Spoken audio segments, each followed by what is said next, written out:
buenas noches, estimados televidentes. Bienvenidos a El Ágora. Los acompañan Jorge Jacobs y Marta Yolanda Díaz Durán y es para nosotros un gran gusto estar nuevamente con ustedes. Sobre todo hoy que vamos a abordar un tema histórico que consideramos importantísimo para aclararnos las ideas y tomar mejores decisiones en lo que respecta al tiempo que nos ha tocado vivir. Bien dijo George Santayana, un célebre filósofo de origen español que crece en Estados Unidos y va a hacer la mayoría de su trabajo en Inglaterra principalmente, que si no aprendemos de los errores del pasado, estamos condenados a repetirlos. Y bueno, como ustedes saben, hace apenas 25 años que se derrumbó el que fue conocido, entre otros nombres, como el Muro de la Vergüenza. Pero fue más reconocido como el Muro de Berlín, que dividió por 28 años a los alemanes, desde el 13 de agosto de 1961 hasta el 9 de noviembre de 1989. A pesar de que es reciente el que fue derribado, no se cayó, porque no vino y me caigo, dijo el muro. No, el muro fue derribado. A pesar de que fue hace apenas 25 años, pareciera que muchas de las lecciones que dejó la existencia de este muro se han olvidado o no han sido enseñadas a los jóvenes que hoy son adultos y actúan como tales. Por eso, apreciables oyentes, televidentes, es importante que nosotros abordemos este tema. Es cierto que se han construido otros muros, pero la gran diferencia es que el muro de Berlín y aquellos que lo han emulado han sido construidos para evitar que la gente salga de un determinado territorio, mientras que los otros muros se construyen para que la gente no entre a ciertos países. Creo que esa decisión de las personas libres nos indican mucho en lo que respecta al sistema que hay dentro de esos países. De un sistema la gente quiere escapar y a otros quieren entrar. ¿Por qué?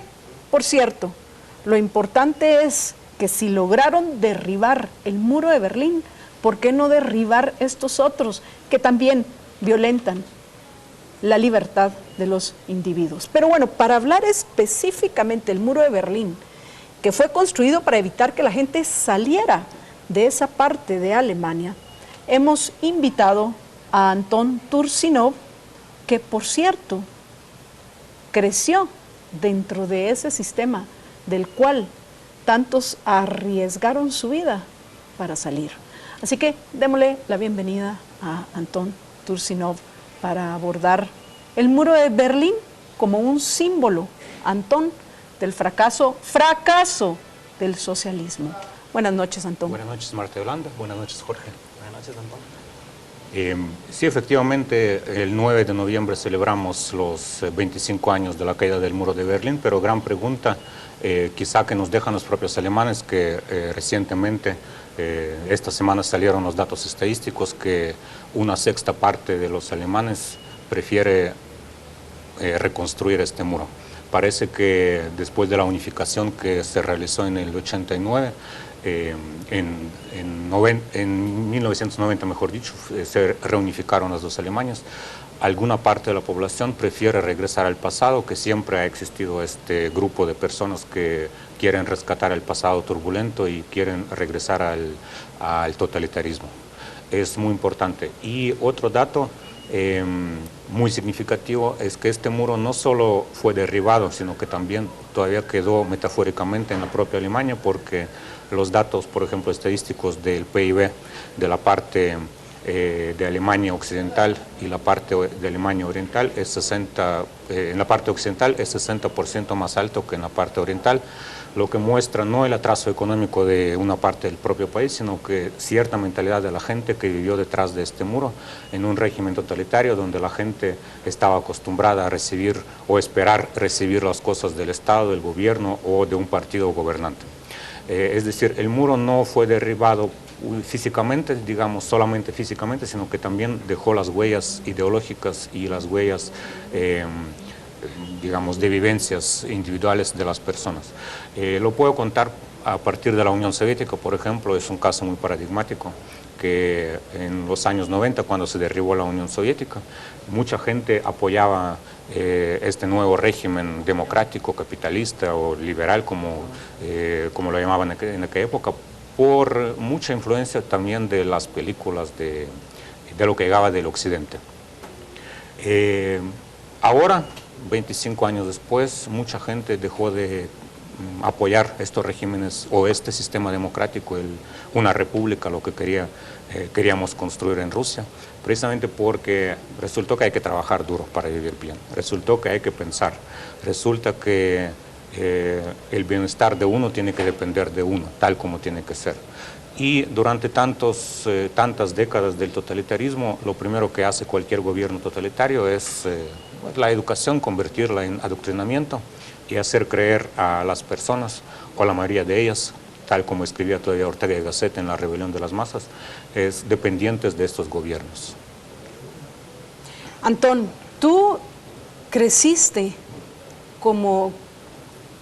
Antón, para los estimados televidentes que no lo conocen, es de origen ruso, ya tiene varios años de vivir en nuestro país, él escogió vivir en Guatemala, sin embargo, creció durante la época de la Unión de Repúblicas Socialistas Soviéticas. Y yo quisiera que compartieras con nosotros parte de manera breve, parte de tu experiencia de crecer dentro de este sistema. ¿Qué significa vivir dentro de ya ese sistema que se acerca tanto al ideal planteado por Marx y Engels en sus escritos? Claro, en pocas palabras sí es muy difícil describir toda esta experiencia del sistema totalitario. Solo una aclaración, algunos historiadores ahora, 25 años después, tratan de tachar el concepto del totalitarismo y llamar el régimen soviético autoritario, pero no era totalitario, cumple con todos los requisitos, era un régimen completamente apropiado por el Partido Comunista de la Unión Soviética. Y pues en pocas palabras puedo describir la experiencia, es el control total. Es decir, todo desde que uno tiene que comer hasta dónde tiene que estudiar, qué es lo que tiene que estudiar, dónde tiene que trabajar uno y cuánta pensión, jubilación va a tener, incluso en algunas épocas cuántos hijos uno tiene que tener, lo vemos por ejemplo en China ahora actualmente. En la Unión Soviética a estos extremos no habíamos llegado, pero sí había intentos. El control estricto de todos los ámbitos de la vida. Solo una anécdota que siempre cuento, muy corta. En mi pueblo donde yo nací, viví hasta 20 años de edad, un pueblo muy chiquito, había una señora que era mi maestra de matemáticas. Ella era a la vez jefa de la célula del Partido Comunista del pueblo. Y en los años 80, principios, cuando estaba la ley seca en la Unión Soviética, es decir, estaba prohibido vender y consumir alcohol, imagínense que te prohíban consumir nada, pues es bastante aberrante. Ella andaba olfateando debajo de las puertas de todas las casas. Si olía alcohol, ella tocaba la puerta, pero nadie le abría porque ya mucha gente sabía que era ella. Entonces ella con una patada abría la puerta, rompía las puertas. Claro, dentro no había ni alcohol nada, porque mucha gente llegó a tal grado que se burlaba de ella, echaban fragancia o lo que sea para que le oliera alcohol. Y ella tenía que pagar todas las puertas rotas. Pero no había manera de denunciarla ni demandarla porque ella actuaba dentro de la ley impuesta por el Partido Comunista de la Unión Soviética. Mira, Antón, ¿y a qué se refería cuando decís el control total? O sea, todo lo que hacías, ¿había alguna ordenanza de alguien que decía, bueno, tenés que ir a esta escuela y esto es lo que tienes que aprender y en esto tienes que trabajar y esto es lo que tienes que estudiar en la universidad, indistintamente claro, de qué fuera lo que te gustaba? Tenemos todavía una broma, que en la Unión Soviética todos éramos iguales, pero unos éramos más iguales y otros menos iguales. Es decir, una familia no podía elegir un colegio para sus hijos, a menos que los hijos fueran superdotados intelectualmente. Entonces había colegios internados para, por ejemplo, de de matemáticas, de ciencias exactas, de lenguas, etcétera. Pero la mayoría, 90 y tanto por ciento de la población tenía que ir al colegio de su distrito, de su barrio, donde estaban adscritos los niños. Era muy difícil cambiar de colegio por cualquier razón. Por eso los que eran más iguales que los demás, sí, tenían sus colegios estatales obviamente, pero de mayor calidad, pero ahí la entrada a los mortales estaba pues ¿Y los prohibida. Que eran más iguales eran los que eran cercanos al partido? Claro, era nomenclatura, sigue llamándose nomenclatura, eran miembros del Partido Comunista, pero había mucha gente miembros del Partido Comunista. Era cúpula de Partido Comunista en cada provincia, en cada región, en cada ciudad. Ellos elegían algún colegio, ahí mandaban a los mejores profesores a trabajar y ahí no podía entrar cualquiera a estudiar, aunque todos éramos, los demás éramos menos iguales, ¿verdad? Dijiste algo que me llamó la atención porque el sistema estatal en nuestro país así es también. Claro. No, es cuando hay quienes dicen que en Guatemala existe un sistema capitalista, una república, donde prevalece el respeto a los derechos individuales. ¿Qué le queda a uno más que sonreír? Porque eso no es cierto. No hemos llegado a los extremos en los cuales terminaron viviendo durante, ¿cuánto fue? Más de 70 años los rusos y los pueblos que ellos fueron anexando de manera violenta a lo que fue conocido como la Unión de Repúblicas Socialistas Soviéticas. No hemos llegado a esos extremos, pero el estatismo, el intervencionismo, el que unos decidan por los demás, eso es el pan diario de los guatemaltecos. El indoctrinamiento al cual hiciste mención también, y generalmente se da en las escuelas que están directamente administradas por los gobernantes, pero aún en los colegios privados, en sistemas como el guatemalteco, el burócrata que se encuentra sentado en un escritorio, por supuesto siguiendo órdenes de los gobernantes, es quien toma la decisión de qué va a aprender uno cuando llega al colegio. Así que no estamos tan lejos de ese sistema y por eso entendemos que hay a quienes, a pesar de que se mostró un sistema que fracasó, si el objetivo era que mejorara la calidad de vida de las personas, Antón, no solo en Guatemala, sino en otros países, aún en aquellos donde algunos vivieron dentro de esos regímenes, quisieran o implementarlos totalmente, como es el caso en nuestro país, o recuperarlos según los datos que tú comentabas. Por eso es que empezamos esta conversación, Antón, que son apenas 25 años de esa alegría que muchos también siguen manteniendo. Hablemos también la realidad. Muchos siguen celebrando el que haya sido derribado el muro de Berlín. Pero hay unos que o no aprendieron las lecciones y hay otros que ni siquiera las han conocido. Vamos a ir a una breve pausa y regresamos en unos minutos en el Ágora. Quédense con nosotros.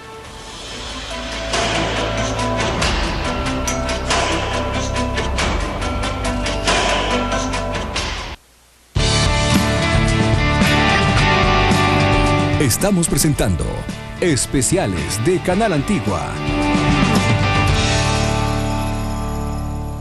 Quiero que me escuches. ¡Uli! Quiero que me escuches. ¡Uli! Quiero que me escuches. ¡Uli! Quiero que me escuches.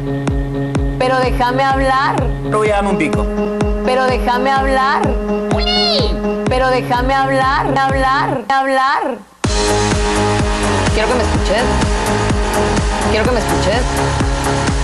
Quiero que me escuches. No somos ángeles. Lunes a viernes, desde las 23:02 hasta las 0:02. Hay gente despierta hasta ahora. Ariel.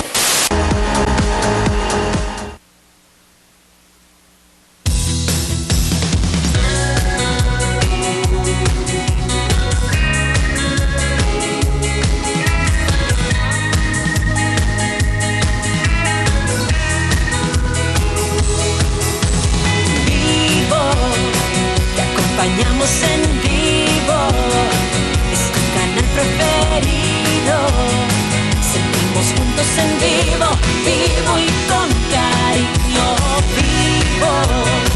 Ya lo pasamos en vivo, Canal Antigua tu amigo.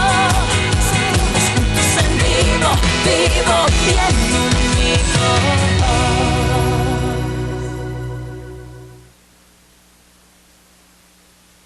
Lea esta semana en Contrapoder. El patrón y sus 35 funcionarios. Byron Lima, con 36 allegados suyos en las direcciones del sistema penitenciario, fue el jefe de facto de las prisiones del país. Estudiar para curar bajo torturas. Sus futuros médicos llegan a cerrar jornadas incluso de 40 horas de pie durante su práctica residente. Así se entrenan para sanar. Comparación que incomoda. Si se usa el índice de progreso social, se puede descubrir que países con los mismos recursos que Guatemala viven mucho mejor. Las murallas. Fragmentos de nuestra primera novela kafkiana, Mi vida en Colombia. Una guatemalteca cuenta su vida desde Bogotá. Esta semana en Contrapoder. Enfoque, criterio, análisis. Búsquela en tiendas de prestigio o suscríbase al 2222-8722. Porque todos tenemos algo que recordar. ¿Cómo eras de joven? ¿Cómo te divertías? Sin preocupaciones. Porque todos tenemos algo que recordar. No te pierdas Back to the 80s. Sábados 6 de la tarde y domingo 5 de la tarde. Exclusivamente aquí en Canal Antigua.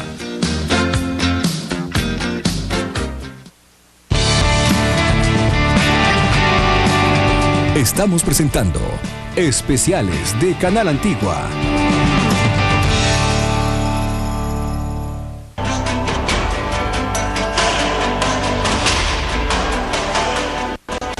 Estamos de regreso en el Ágora. Los acompañan Jorge Jacobs y Marta Yolanda Díaz Durán. Nuestro invitado hoy es Antón Turcinov y estamos con Antón conversando sobre las lecciones que podemos aprender de la existencia de un muro, como lo fue el muro de Berlín. Repito, como lo dije en el segmento anterior, hay otros muros que se han construido y hay algunos que, no sé, me imagino que la pura gana de no celebrar un hecho que vale la pena recordar y celebrar, están pretendiendo hoy quitarle importancia a este hecho histórico, diciendo, pero es que en Estados Unidos también han construido un muro. Sí, pero la diferencia, la gran diferencia, es que ese muro, que también soy de la opinión que debe ser derribado, porque es una violación a la libre locomoción de los seres humanos y es una violación a los mismos ciudadanos estadounidenses que quieren contratar a los inmigrantes.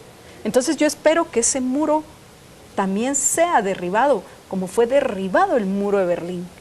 Pero el muro de Berlín fue construido para evitar que la gente saliera de un país.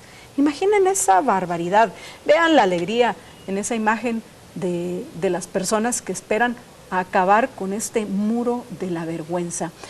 Y recuerden que el hecho de que alguien quiera escapar, como muchos se quieren ir del sistema de nuestro país, sí, definitivamente Guatemala no es un sistema capitalista, ni es un Estado de Derecho, para nada. Estamos más cercanos de ese ideal del estatismo y del intervencionismo que promovieron sociedades como la Unión de Repúblicas Socialistas Soviéticas que del capitalismo. Tristemente, pero esa es la realidad. Por eso hay tantos que en nuestro país también se quieren ir. Ojalá que no se les ocurra construir un muro para evitar la emigración de los guatemaltecos que quieren y tienen todo el derecho a trabajar por una vida mejor. Entonces, para abordar hoy este tema, hemos invitado a Antón, que, como ya lo comentó, él hasta los 20 años vivió bajo ese sistema. Hasta los 27. Hasta los 27 años vivió dentro de ese sistema castrante, Antón. Castrante a tal nivel que hoy hay muchos que fueron incapaces de darse cuenta de las ventajas que tiene el asumir la responsabilidad de su vida, y prefieren vivir de una manera mediocre, como siervos, casi llegando al papel de esclavos, antes de reconocerse como seres humanos valiosos que escogen sus propios fines y que pueden alcanzarlos. Es increíble, es eso, obviamente, una de las explicaciones a este fenómeno es ese proceso de indoctrinamiento al cual fueron sometidos desde pequeños. Claro, desde el kinder. Las primeras canciones que tanto se aprendían en la Unión Soviética como ahora en Cuba se aprenden, y lo que intenta hacer Maduro en Venezuela son canciones dedicadas al partido querido, al líder querido. Ahí en Venezuela es el pajarito parlanchín, en Cuba los hermanos Castro, en la Unión Soviética siempre fue Lenin, que era nuestro, nos lo imponían como si fuera nuestro Dios. Solo mencionando los muros, por ejemplo, cuando se derribó el muro de Berlín, mucha gente ponía el ejemplo del muro de China, que los chinos construyeron un muro de varios miles de kilómetros, que era un complejo de ingeniería bastante impresionante, pero ahora que hablaste del muro en Estados Unidos, en México, hay una gran diferencia. Tanto China como Estados Unidos en sus épocas pues construyeron estos muros, que también son aberrantes, pero para defenderse, para defender a sus ciudadanos de las invasiones de ellos consideran invasiones. Y así han sido todos los muros a lo largo de la historia, porque las ciudades y los castillos tenían muros, pero claro, era para proteger a los que estaban adentro, no para evitar que se fueran. Claro, los únicos regímenes que construyen muros para evitar que la gente se vaya son los regímenes totalitarios, y la mayoría de ellos son regímenes basados en las teorías descabelladas de Marx y Engels. La mejor manera de que una persona común y corriente deje de creer en estos sistemas es hacer un viaje a los pocos países que quedaron con estos regímenes. Conozco a mucha gente que eran comunistas y fueron de turistas a Cuba y regresaron casi todos ya mínimo anticomunistas. Lo mismo pasaba con los alemanes en aquella época. No había control fronterizo, por eso en una ciudad en Berlín, en la Berlín Oriental, que era controlada por la Unión Soviética, y la Berlín Occidental controlada por los demás aliados, Estados Unidos, Gran Bretaña y Francia, no había control de fronterizo, pero sí ya había antes del 61 una gran diferencia del modo de vida, porque los berlineses orientales empezaban a ver todas las carencias, no hablo de carencias materiales, sino que carencias ideológicas, carencias económicas, etcétera, del régimen que les había impuesto la Unión Soviética. Esa fue una de las razones para defenderse de las invasiones de los capitalistas, como hacían creer, sino que la gente no se vaya a la otra parte. Y otra razón fue precisamente mostrar la Unión Soviética a través de su líder Nikita Khrushchev, lo que pretendía mostrar al mundo, que los capitalistas que se van a quedar detrás de este muro pues van a llorar y rogar e implorar que los dejen entrar en el paraíso socialista. Pero el muro lo que mostró es esta solidaridad que solo es posible dentro de un sistema capitalista y de libre mercado. Cuando poca gente de la Berlín Oriental iba a la Berlín Occidental, se sorprendían de tanta libertad, de tanta abundancia económica, de tanta abundancia material, porque no, lo material es importante en nuestra vida, de tantas libertades dentro de un muro que amurallaba cercaba toda la ciudad. Y la ciudad sobrevivía gracias a la solidaridad de los alemanes de la Alemania Occidental y de todo el mundo. No les regalaban nada, pero sí les apoyaban con comunicaciones. Por ejemplo, los pasajes de avión de la Berlín Occidental, la única manera de salir de ahí, eran bastante baratos. Las leyes que permitían todas las libertades económicas y empresariales posibles. Y hasta ahora se ve esta gran diferencia en Berlín, en la Berlín de hoy, se ve aunque no haya muro, pero se ve una gran diferencia en la parte oriental y la parte occidental. Antón, ¿y qué fue lo que hizo que al final cayera el muro, botaran el muro? Porque no fue, o sea, obviamente hubo algunos sucesos que se dieron el día de la caída del muro y todo, pero realmente todo eso se estuvo gestando durante mucho tiempo. Entiendo que mucha gente ya estaba viendo, o sea, ya estaba en contra del régimen, aún a pesar de que peligrase su vida ahí adentro de Alemania y de Rusia. Ya las primeras conversaciones sobre la ineficiencia de este muro y del sistema socialista en Alemania comenzaron en el 68, es decir, 6 años después de la construcción del muro, de que empezaran a construir el muro, cuando sucedieron todos los eventos antisoviéticos en Checoslovaquia. Después llegaron otros países y en Polonia en los años 80 con el sindicato Solidaridad, que estaba luchando ya con todos los medios posibles, hasta los medios, podríamos decir, guerrilleros contra el régimen socialista. Los alemanes siempre han sido propensos a estas ideas más de libertad que de esclavitud.